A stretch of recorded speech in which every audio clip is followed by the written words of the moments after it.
गांव के कोने में टूटा फूटा सा घर था। उसी घर में रहते थे श्यामलाल। सफेद दाढ़ी, कमजोर शरीर, लेकिन आंखों में हमेशा अपने बेटे देव के लिए सपने। देव शहर जाकर नौकरी करता था। हर बार जब डाकिया आता, श्यामलाल दरवाजे पर भागकर पूछते, श्यामलाल, भाई आज कोई खत आया क्या देव का? डाकिया, नहीं काका, अभी नहीं। लोग हंसते, काका अब तो खत छोड़ो, शहर वाले मोबाइल से बात करते हैं। श्यामलाल चुप रह जाते। उनके पास स्मार्टफोन कहाँ था? उनका सहारा बस बेटा था और इंतजार। एक दिन डाकिया हांफता हुआ आया, हाथ में पीला लिफाफा था। डाकिया, काका आज तो देव का खत है। श्यामलाल ने कांपते हाथों से खत खोला।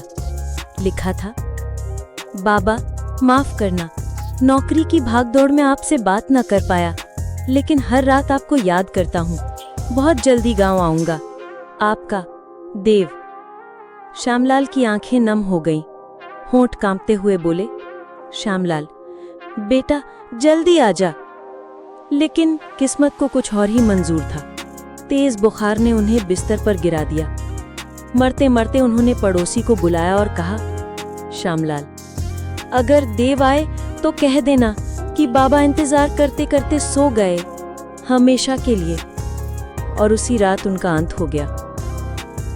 देव का अपराध बोध। 2 हफ्ते बाद देव गांव लौटा, हाथ में गिफ्ट्स, आंखों में उम्मीद। पड़ोसी ने रोते हुए कहा, पड़ोसी, देव तुम्हारे बाबा चले गए। देव जमीन पर बैठ गया, आंसू रोक न पाया। देव, बाबा मैं तो बस आपको सरप्राइज देना चाहता था, आपने इंतजार क्यों नहीं किया?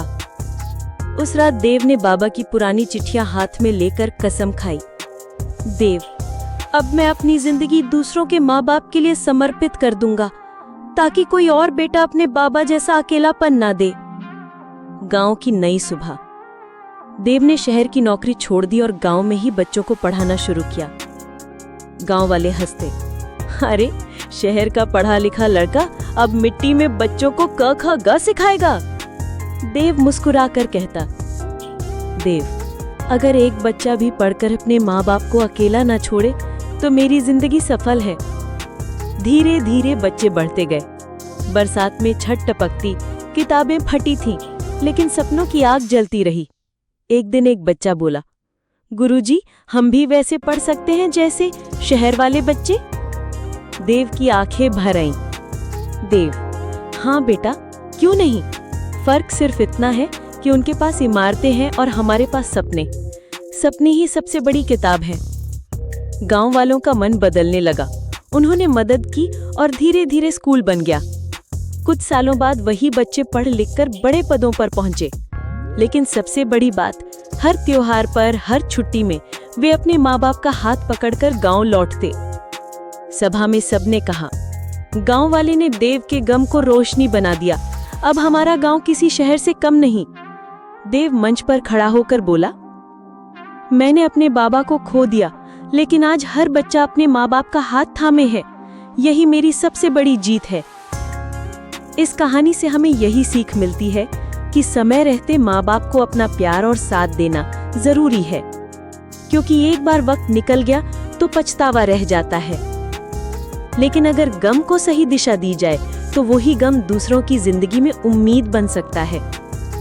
दोस्तों, इस कहानी से आपने क्या सीखा? हमें कमेंट करके जरूर बताइए। और जाते जाते इस वीडियो को लाइक और फॉलो करना मत भूलिए, क्योंकि अगली सीख सीधी आपके दिल तक पहुंचेगी।